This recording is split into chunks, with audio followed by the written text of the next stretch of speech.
Hello, this is Dr. Stephen Greer with the Orion Project, and I would like to thank the folks at the World Puja Network for hosting us on this show. I'm very appreciative of that.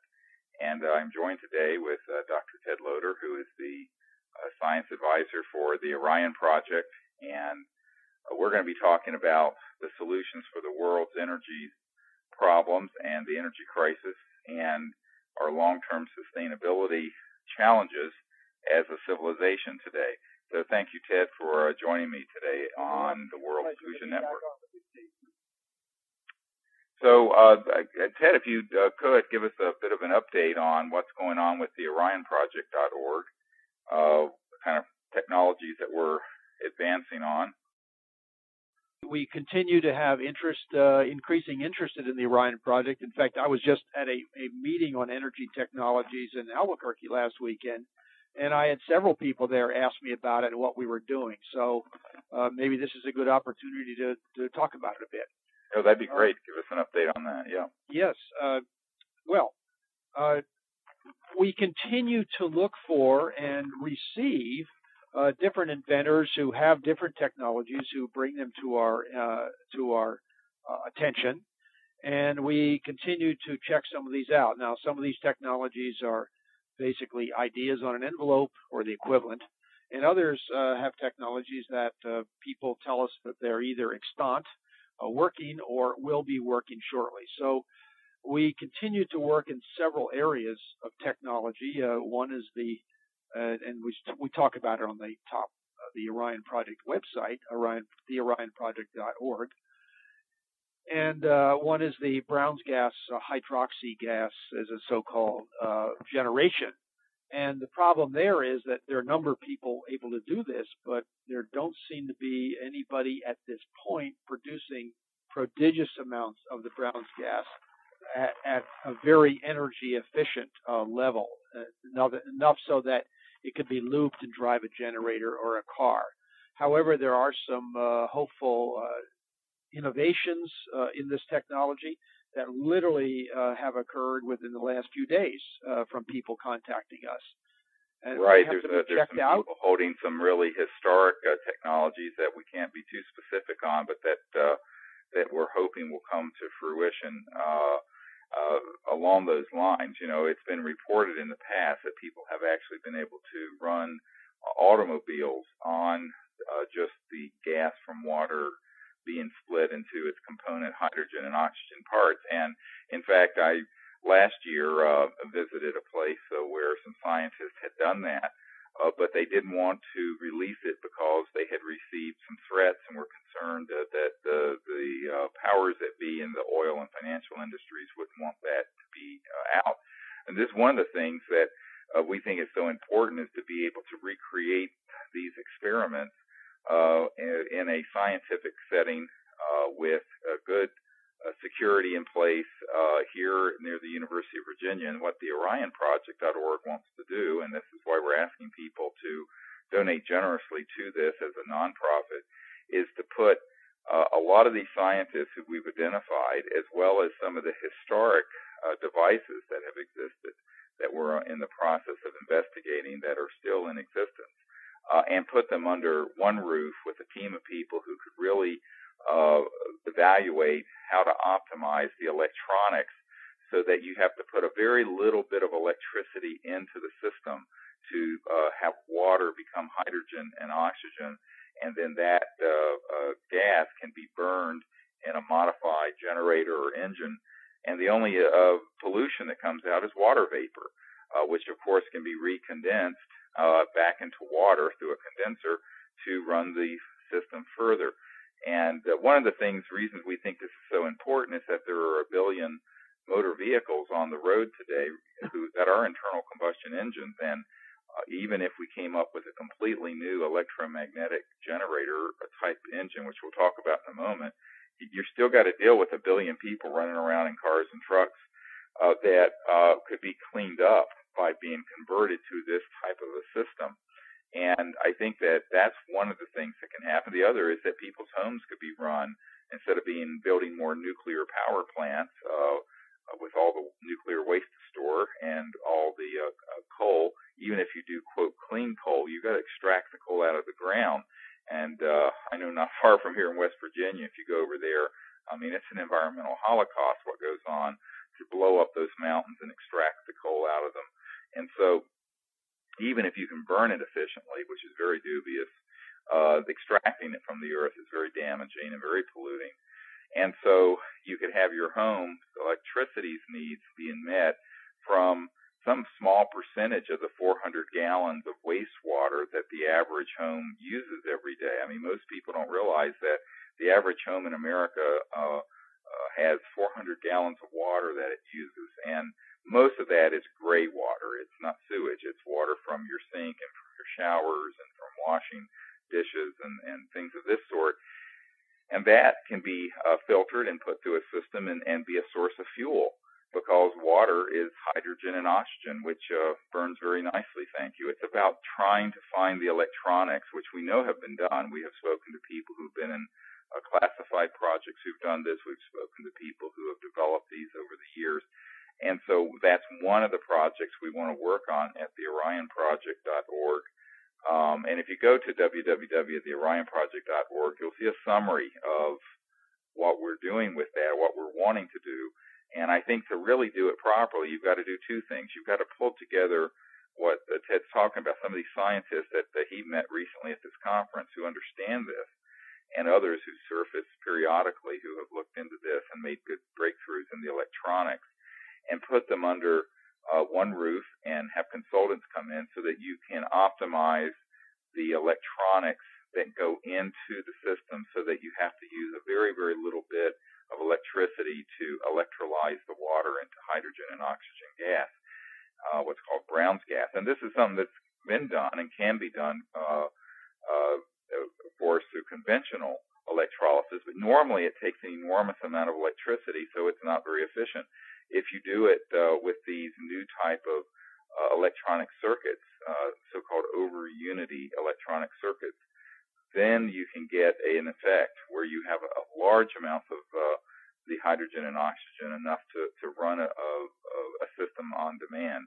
So that's what our goal is. And imagine being able to run your home's electricity needs on a generator, a 10 or 20 kilowatt generator that would be just run off the gray water from your shower, and that would run a generator for all your electric needs. I mean, this is something that is feasible.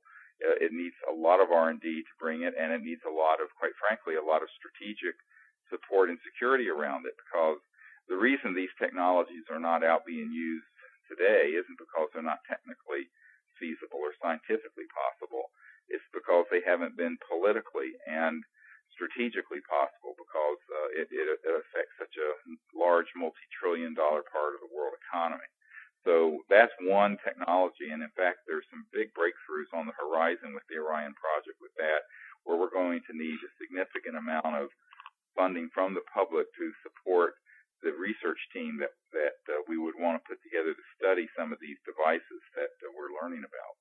Well, to add a couple comments that although it may appear that the Orion Project has not been doing much on this in this area over the last month or two, in reality, there's been a lot going on behind the scenes. And one of the things that has happened is that we have been contacted by several scientists who, for example, have worked with this Brown's gas technology. More specifically, some have even worked with Stan Meyer's technology of producing Brown's gas, and are kind of experts in that field. And so they've sort of offered their expertise to help us with putting some of this together. So we're building up a list, if you will, or a cadre of scientists with a lot of experiences in these backgrounds that at the right time we're going to pull together. The second thing is that there's a lot of research going on by multiple inventors in multiple countries on this technology. So it's much harder to keep in a box, so to speak, because there's so many different people working on it, and a lot of these people are sharing their information. Some aren't, and which brings up the point that there are people ask us all the time, well, who are you working with? Who are these inventors? Well, in some cases, the inventors are publicly known, or known at least in the circles who work on these things, and don't mind having their name out there. On the other hand, we've met many inventors, and this is more than half of the inventors we've worked with, who have told us that they are not interested in having their name bantied about. They don't want people knowing that they're working on this or that type of technology, and they wish their name to be kept secret or confidential. And so when people ask us who's working, and very often we say, well, I'm sorry, we can't tell you. We have to respect the inventor's desires on this issue. Well, this happens all the time, and in fact, there's a very interesting team that may be coming to see us with a transition to another type of system, a solid-state electromagnetic device that uses really advanced circuitry that is apparently, what's being reported to us is that it's a test system of about a kilowatt that generates a kilowatt of electrical energy and is a closed-loop system, and that the startup battery stays charged from output and still is able to put out a kilowatt of electricity or near that amount.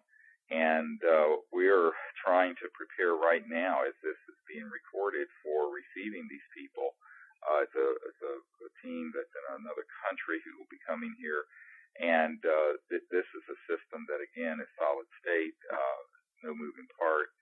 And we know that these have existed in the past. And, of course, to scale that up to 20 kilowatts or 50 kilowatts and to make it viable to run your home on a reliable basis is a large R&D, research and development effort.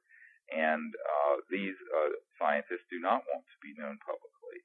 Absolutely don't want to be known publicly. And in fact, many of them don't. And in fact, we rarely meet someone who does. The ones who work in this area, and I know of some who have worked for the Department of Defense and for some of the aerospace companies, they definitely do not want to be known publicly. So this begins to be one of the issues is how do we in the public sector support these folks. What the Orion Project has done over the last through our networks and through the Disclosure Project, which everyone is familiar with on the World Puja network, is that we've identified a lot of people who know this type of technology and who can be put under one roof and into I call it a peaceful Manhattan-style project for energy, where instead of creating bombs, we're creating free energy for the planet. And it can't be done by the government because the government is too corrupt. And the large corporations usually won't do this because they're too embedded into the current financial system and financial order. So we need to find a third way, and we are the third way to do that. And the OrionProject.org, if you go to that website, the OrionProject.org, all one word, you will see that a lot of what we're facing is a strategic challenge, and it's pulling these sort of scientists together and being able to support them adequately, but also create an umbrella of security around them, because many of them do not feel secure doing this on their own, and they do not want to be identified to the public. And yet, one of the huge lessons we learned with the Disclosure Project is that if you get a lot of people together and you work in a unified way, you can make an enormous difference. And that's what we did with the Disclosure Project, and that's what we know we can do with this energy effort. But to do so requires a significant research and development budget. Our initial budget is around $3.1 million, which doesn't sound like much to most high-tech people, but in the new energy field, it would be a historic amount.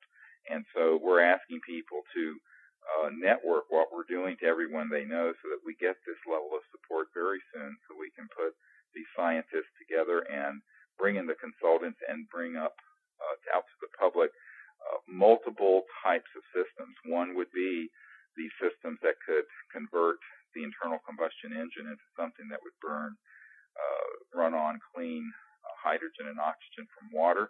Another would be a totally freestanding, free energy electromagnetic generator system that's extracting energy from the electromagnetic flux field, as it's called, that is all around us in space. A lot of people say, well, where is that energy coming from? And I said, well, it's been very well described in mainstream physics journals, something called the zero-point energy field or the quantum vacuum flux field. And in the space all around us, in the fabric of space, is an enormous electromagnetic potential that can be tapped. And when it's tapped and can be controlled, you can get a lot of electrical energy just from the space around one of these generators. And this is believed to be some of what Tesla was exploring back 100 years ago with people like Stubblefield, as well as other inventors over the years. We know that T. Townsend Brown, who eventually worked with the Air Force back in the 20s and 30s, had this effect with high voltage systems, where it actually became what's called electromagnetogravitic effect, or electrogravitic effect for short, some people call it, where there is a lift or an anti-gravity effect, which is really a misnomer. My understanding of it is that it affects a lot of advanced physics theories. We talk about spin theory and other things, but basically the mass of the object becomes much lighter or even weightless so that it will float. And we know that there were experiments done in the 20s in Germany, as well as T. Townsend Brown in the late 20s and 30s and 40s, and that these technologies went into classified projects. And by 1954, there was no information in the literature about it. One of the things I encourage people to do is to read the book The Race to Zero Point by Nick Cook, who is a writer for Jane's Defense Weekly, one of the most prestigious defense journals in the world, out of Britain. And he did an expose for that magazine and then wrote a book about this, and found that by the early 50s, all of this information that once had been frankly discussed in very open source aerospace journals went black, went kind of subterranean and classified. Disappeared. Yeah, and it's because they had the breakthroughs. They actually figured out how these things work. And so this is why, people are a little astonished when I tell them that, we haven't needed surface roads between the cities and all the damage to the earth by roadways, or the use of oil or gas or coal since before I was born in 1955. That's right, a half a century ago. Yeah, and so this is something where people then have to understand that to fix this problem is yes, we have to do the technical scientific research and development, but at the same time we have to combine that with a really powerful network of support in the public and amongst the world leaders who are friendly to a really big and very bold change in how the world runs, because that's what we're talking about. We're really talking about something that's not, some of the people in the presidential race right now are talking about, well, gee, let's spend $30 billion over the next few years on making coal clean. And I'm thinking, well, good grief, for a rounding error, for some tiny percentage of that, we could develop and launch into completely beta-tested, ready-to-use systems for the entire world that would be completely new energy sources, that would be free energy, where you wouldn't have to pay the power company, you wouldn't have to pay ExxonMobil, tens of billions of dollars in profit every quarter for oil.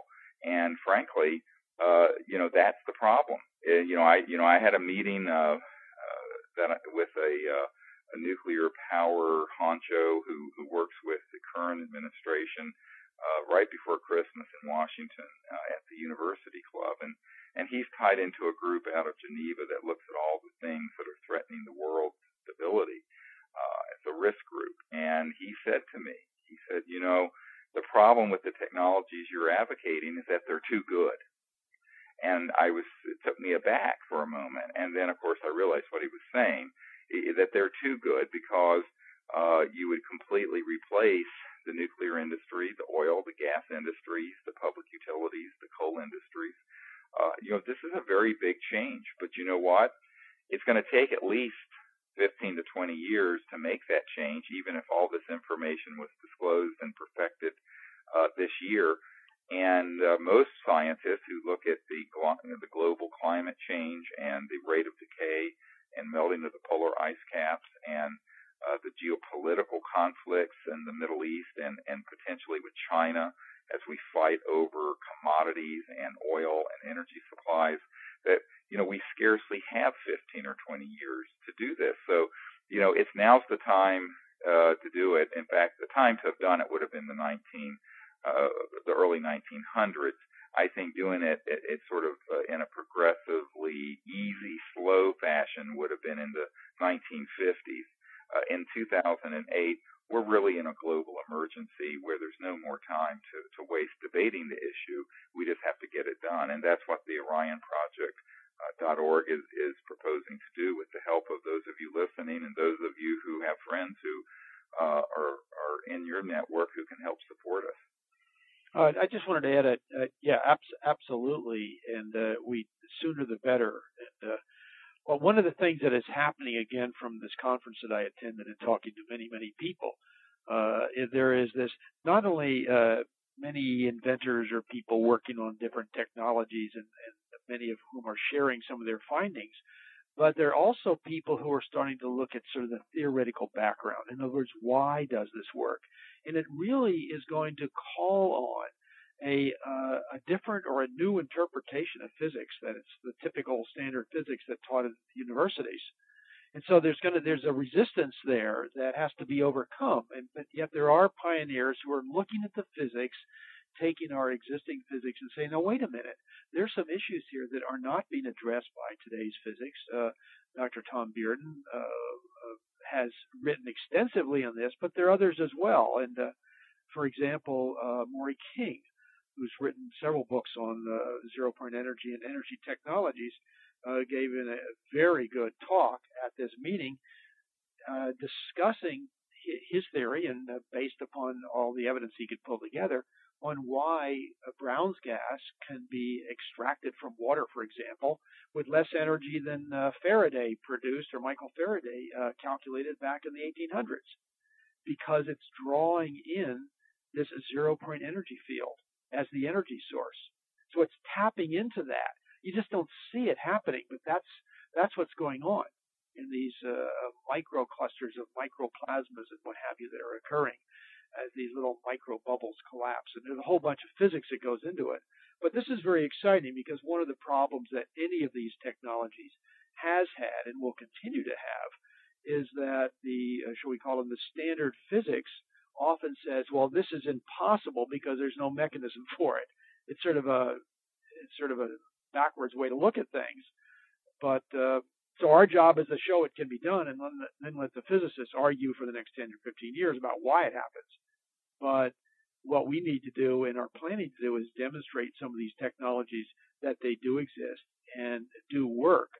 And then the theories will come. But the good thing is physicists and others are starting to look at the theory behind things as well. And in a combination of having the theory and the understanding of mechanisms, and then the engineering that taps into these things will speed up development immensely. So it's a very good development.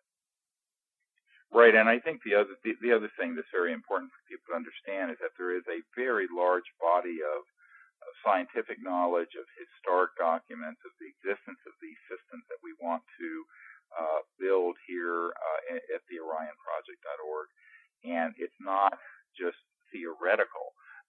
Things have existed. The fact that they haven't been brought out to the public has more to do with geopolitics and other issues than it does science.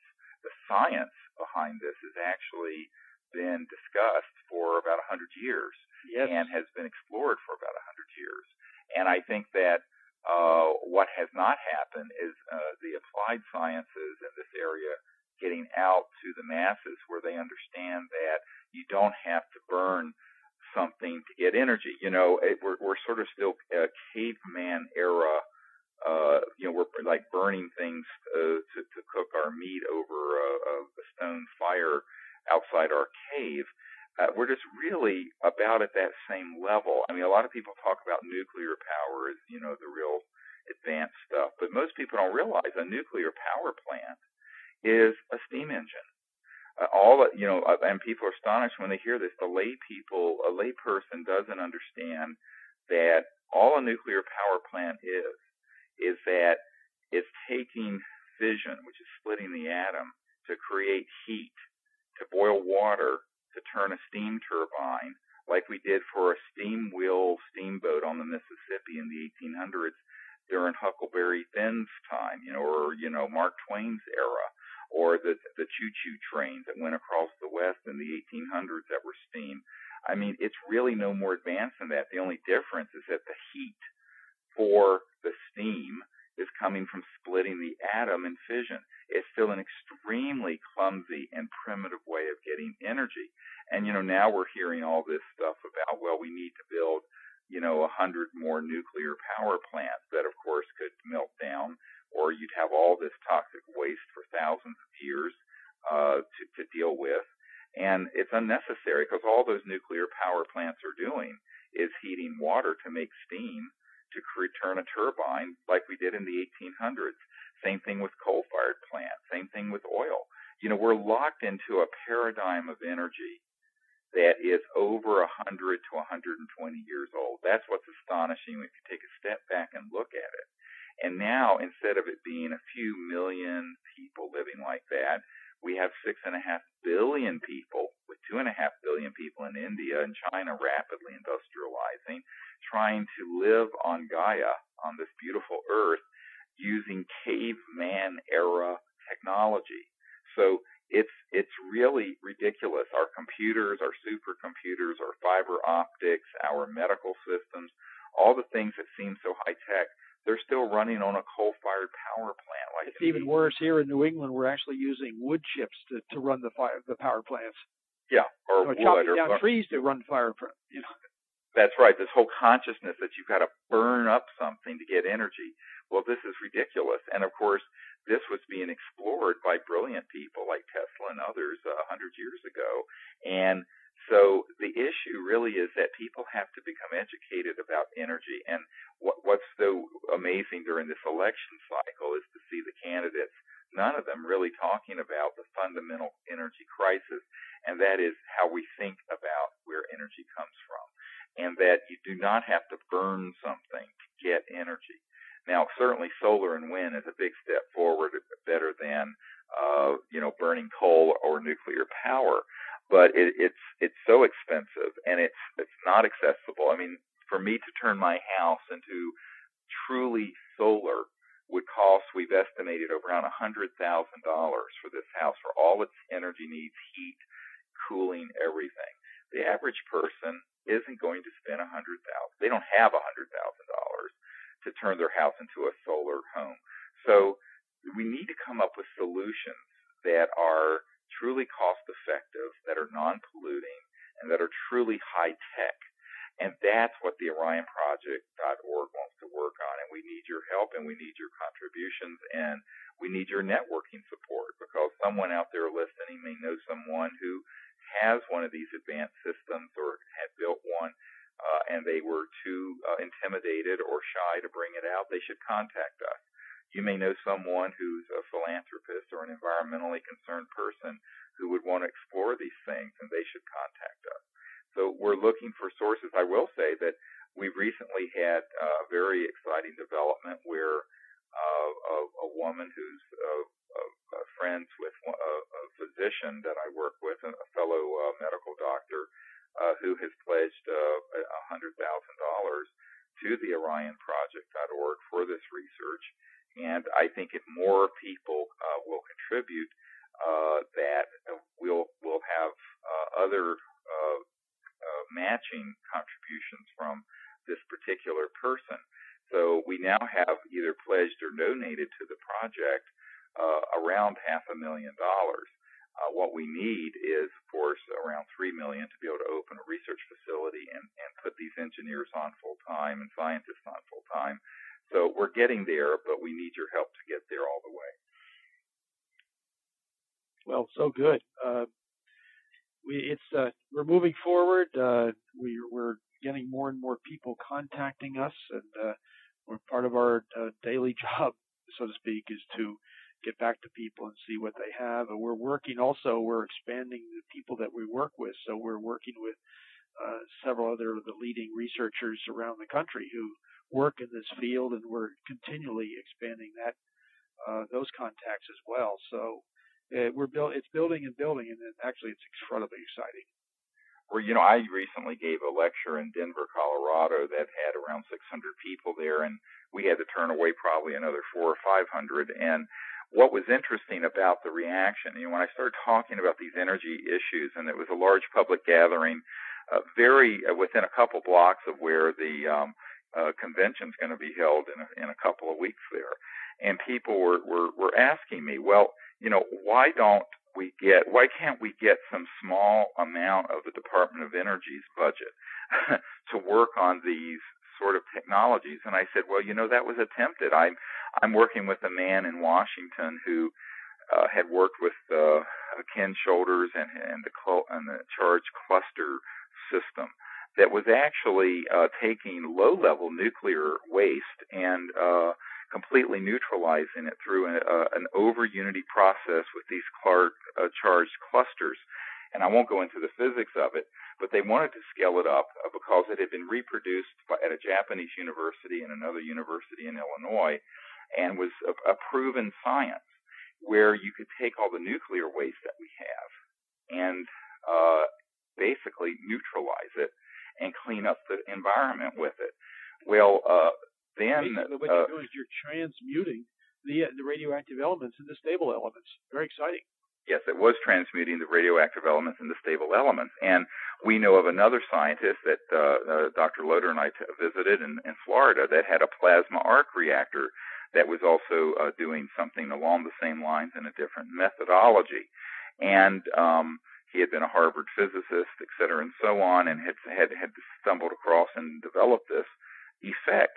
Well, it turned out that the Department of Energy's head, Bill Richardson at the time, under President Clinton, approved a multi-million-dollar grant to this group to take this forward.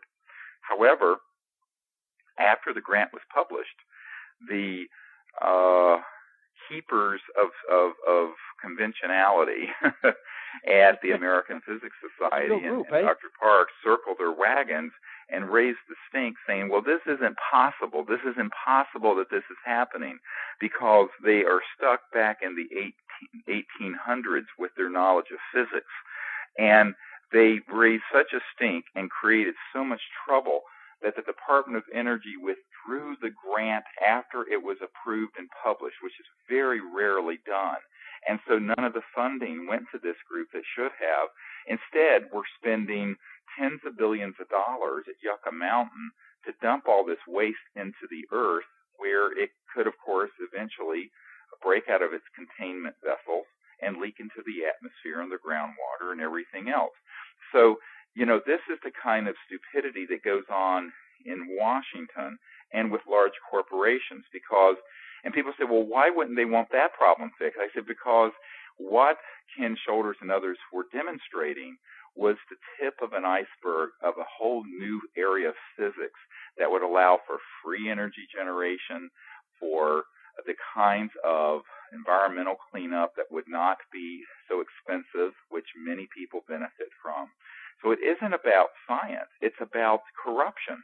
And so what we have to do is say, okay, since the government has dropped the ball for 100 years on this, and the large corporations have as well, we have to do it. We, the people, those of us who understand these issues, those of us who have the courage to act and are not influenced by these corrupting interests, we are going to go forward and make a difference. And so this is what we're proposing to do. There are many technologies like the one I just mentioned to you that can be reproduced, have been reproduced at universities. There's excellent science behind them, and they have been left to wither on the vine. And even after senior people in the government have approved their funding, the funding has been then cut off because of the pressure exerted by these corrupting influences. So, when you hear about the corruption in Washington or the corruption with big corporations, what I just gave you is one example of which there are thousands.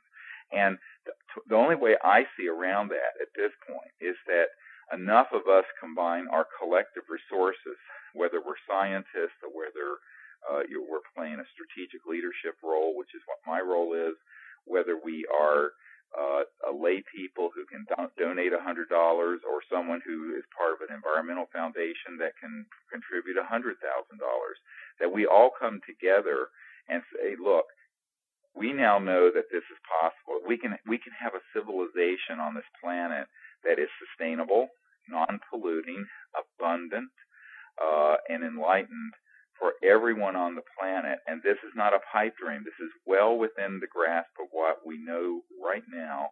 And that's the good news. The big and wonderful story here, in my opinion, is that everything we need to know to create a sustainable civilization on this planet that's in peace and abundance and can grow in enlightenment, we have on the planet today. It is already here. In the last 100 years, it's all come through our awareness and through the minds of people and science and knowledge, and it's here.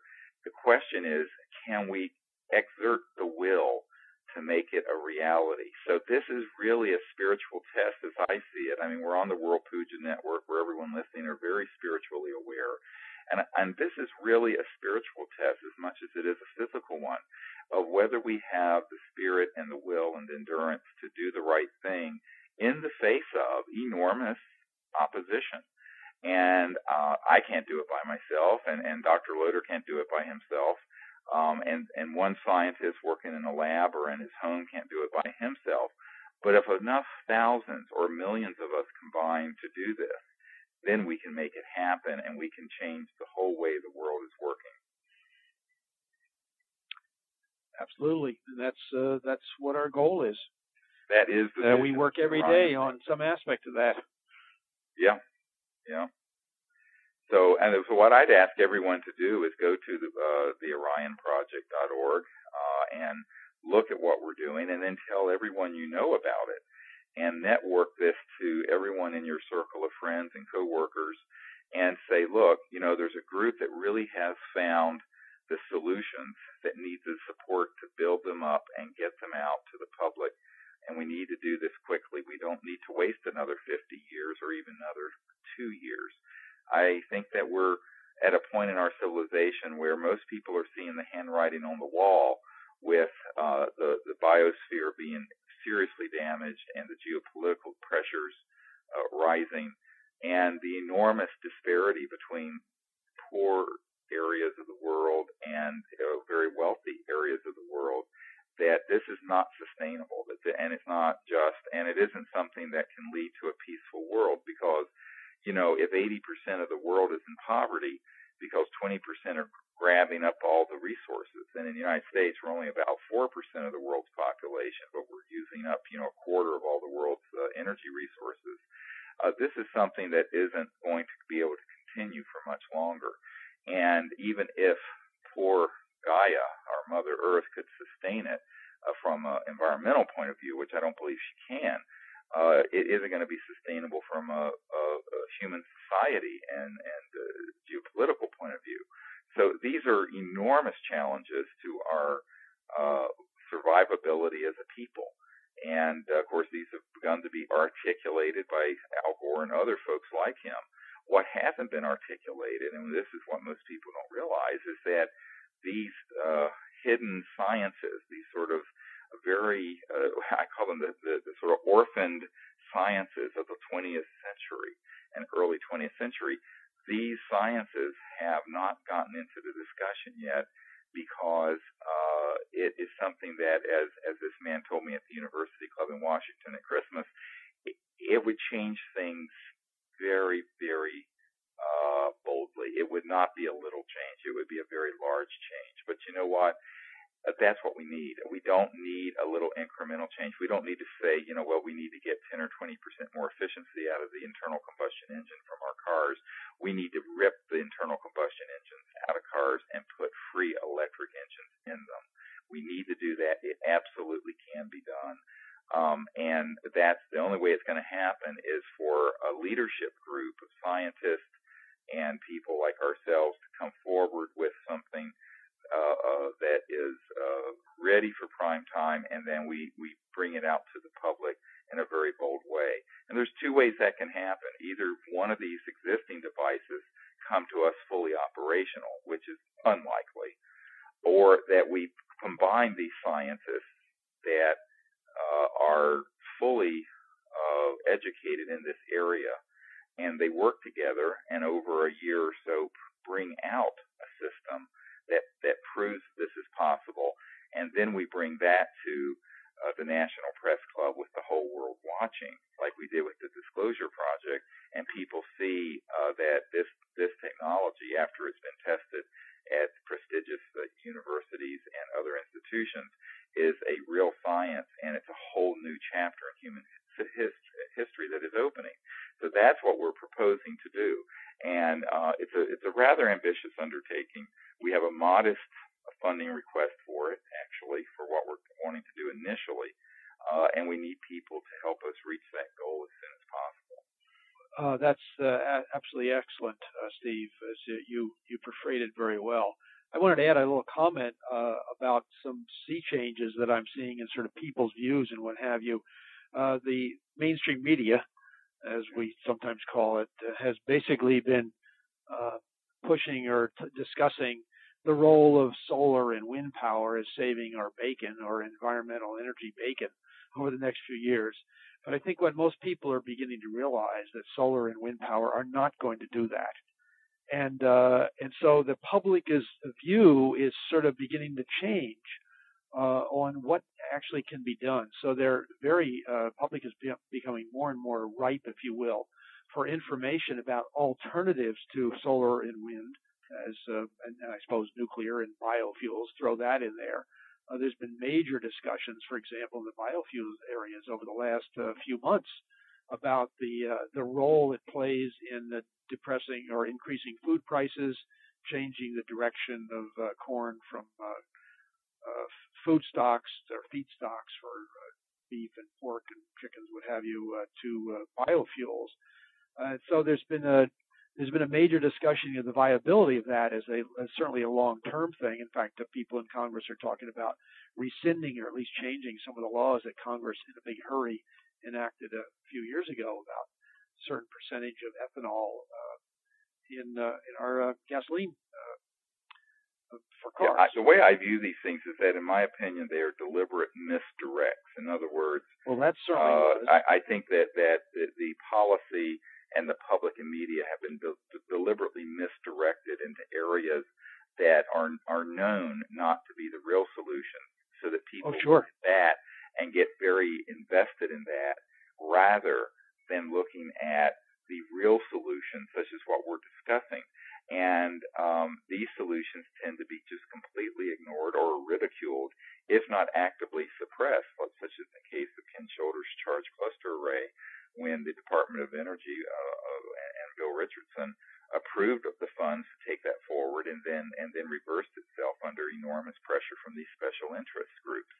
So I think that what we have to understand is that there is a serious problem in the sense that people really are miseducated, if not deliberately diseducated, as in disinformation being purveyed out to the public. And I think that that's why we ask people to go to the orionproject.org, learn about this. There are many good scientific papers that are linked there where you can read about these things and see the science behind this, and also the history behind it, but also see the strategic plan that we have to make a difference in this area and fix the environmental and energy crisis quickly. They did a study even with the Scientific American a couple years ago, did a study about fuel cells. And, of course, fuel cells were reported to be, the next big thing that billions have gone into, except, of course, they're extremely expensive, but also they run on hydrogen. And where they're proposing to get the hydrogen is cracking it off of petroleum products. Yes, well, forming that's ethane. Where we're getting the hydrogen instead of using a Stan Meyer type over unity electrolysis system to get it from water, which is hydrogen and oxygen. The Scientific American study showed that the carbon footprint, total carbon footprint of a fuel cell car, because of the process of getting the hydrogen out of petroleum products would be greater than if you just drove a Toyota Prius, which you can buy for $20,000 instead of spending, $100,000. The problem with these things are not obvious to the average or even the scientific person on the street because it's so complex just to figure out all the impacts at many, many different levels. That's right. You have to look at the same thing with the biofuels. When you look at the fertilizer use, the transportation costs for corn, the refining of it, this and that, people say, oh, well, it's cleaner than oil. Well, actually, it isn't. The biofuels and the ethanol is not cleaner than oil. And this is something that is a sop to Archer Daniels Midland Corporation and other multi-hundred-billion-dollar multinational agribusiness companies, and maybe to some political interest in the farm states. But in no way is this any kind of real solution, and everyone's now beginning to realize that. But in the meanwhile, we have spent billions in taxpayer subsidy dollars for that stuff. Right. Same thing with fuel cells. The same thing with, and so there's all these misdirects where we're spending untold billions into things that are, not only are they not solutions, we're probably taking half a step backward. And yet the real solutions continue to get no attention, no funding, no support. And the only way, friends, that we're going to change that is that everyone listening on this interview in the World Puja Network, which is so wonderful to host us, is that they go and make a contribution, but they also tell everyone they know that, hey, listen to this interview. These solutions are real.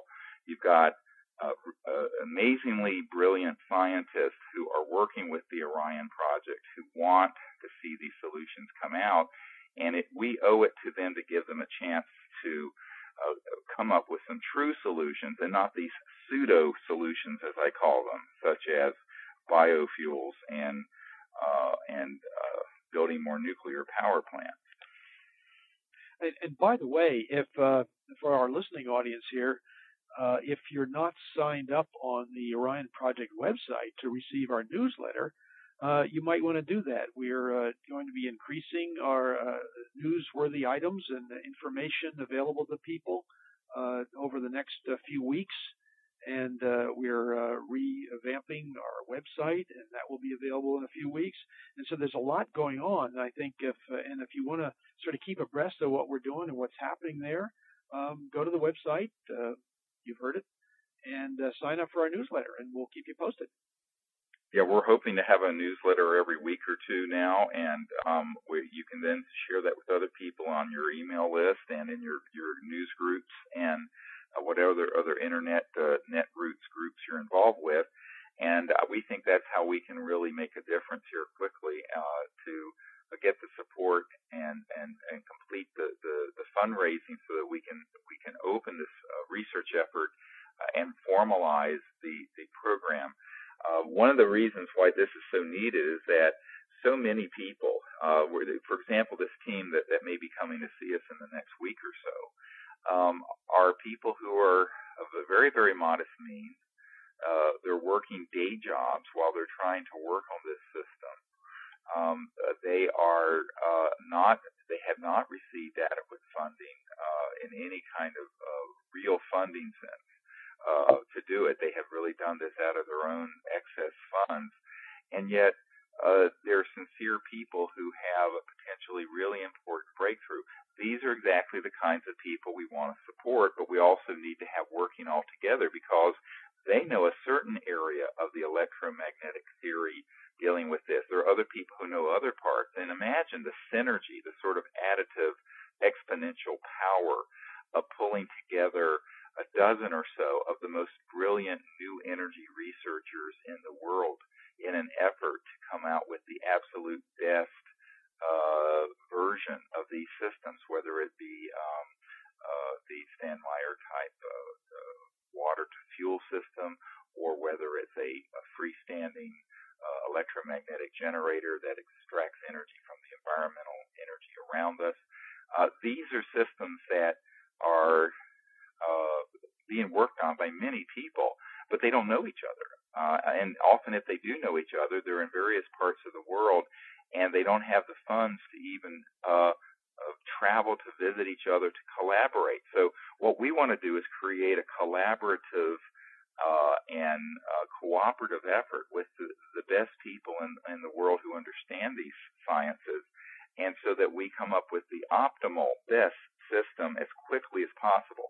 My own thinking on this is that if we could get the funds to do this, that we would make progress that would be quantum leaps. They wouldn't be little incremental leaps, but there would be these quantum breakthroughs that would happen because of this synergy that would happen. And that's what we plan to do. Yeah, that is exactly what we need to do. And of course, summarize it at that. Yeah, Ted's been heading up our liaison with many of these scientists and going to scientific meetings for, many years now, almost a decade, in various quarters, and meeting people and networking. And now it's time for us to pull them all together, because I think we've really identified a lot of very good people. And we also have excellent information from past existing systems that have fallen by the wayside. Either they were absconded with or suppressed.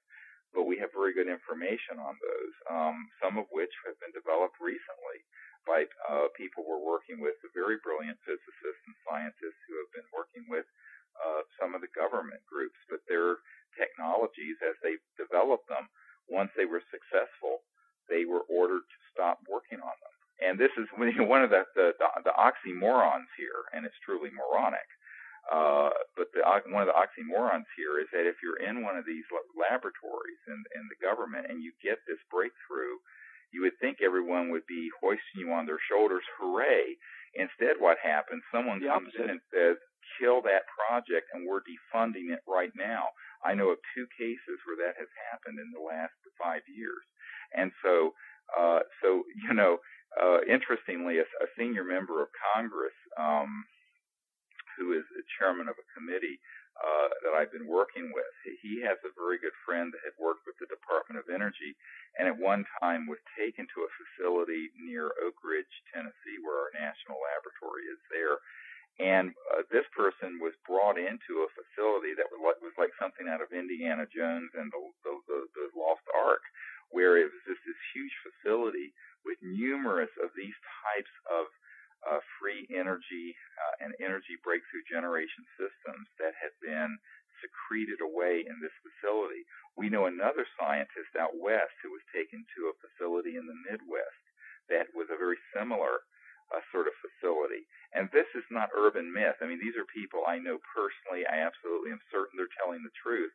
And so, to change this dysfunction of suppressing and killing the big, wonderful breakthroughs that courageous engineers and scientists come up with, we want to create a sheltering branch to protect them. We want to create an umbrella under which they can function.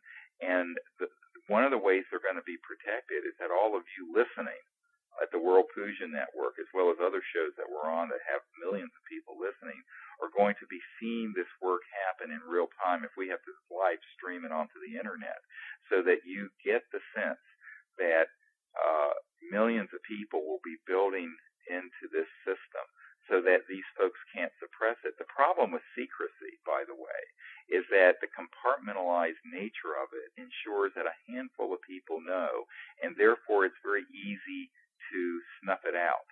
If millions or billions of people know about a breakthrough, you can't snuff it out. You can't put the toothpaste back in the tube. And what we want to do is develop these systems very quickly with your support, and then squeeze the tube very hard and let the world know, hey, here's the solution. And at that point, it would be extremely difficult for these folks to just put it on a shelf somewhere in a facility, and I think that's what we all have to aspire to do.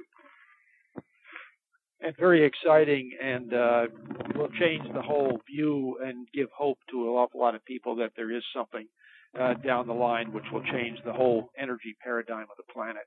And when this information comes out and is known by the whole world, there will be such a burden lifted off the shoulders of everyone on the planet today, because people have developed so much hopelessness around how do we fix these huge problems facing our planet, not just, financial and societal and poverty, but the long-term sustainability, environmental, and all these other issues. And in fact, I was reading a Sierra Club newsletter about a whole syndrome that people have developed about being environmentally depressed, and where they're seeing therapists that were being so depressed about the situation with global warming in the world. And yet I think that what people need to know is that don't be depressed, do something about it. And so here's what you can do about it, because we know that these solutions exist, but we're going to have to combine our collective resources to make them a reality and bring them out to the public. And when that happens, it'll be a whole new world, wonderful new world.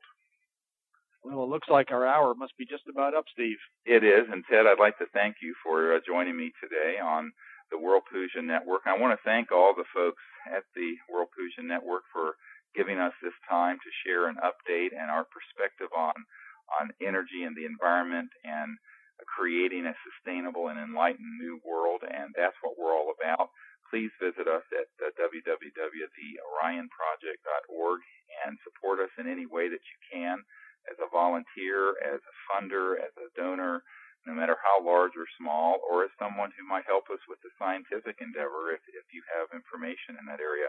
We're looking for all that help and support, and we think the World Puja Network is a great place to discuss this, because the people listening are enlightened and have a vision for a better world coming soon.